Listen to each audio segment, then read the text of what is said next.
Let's make our own seahorse, inspired by Eric Carle's story, Mr. Seahorse.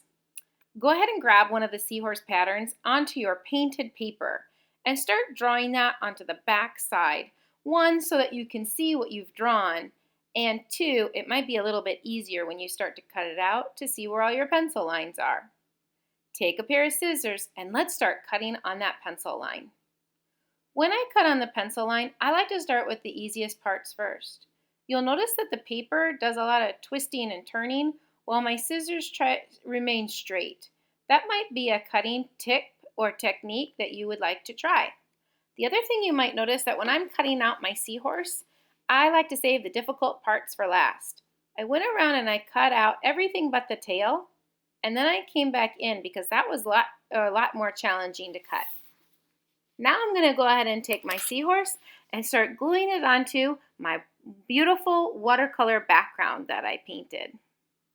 Taking my glue bottle, dot dot is a lot, I'm going to place my seahorse onto my watercolor background.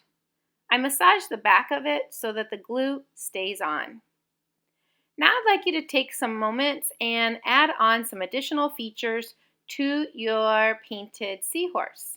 With my square construction paper scraps that I have, I'm going to go ahead and start cutting out just some additional features that might help my seahorse look a little bit more realistic.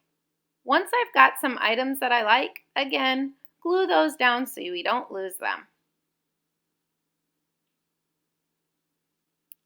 Lastly, let's go ahead and take some more construction paper and start making this underwater scene a little bit more realistic. I'm going to take my construction paper, start drawing some seaweed, or think of other things that might be found in the bottom of the water. Maybe a sandy bottom, maybe a sunken treasure, maybe you might put on some different seashells.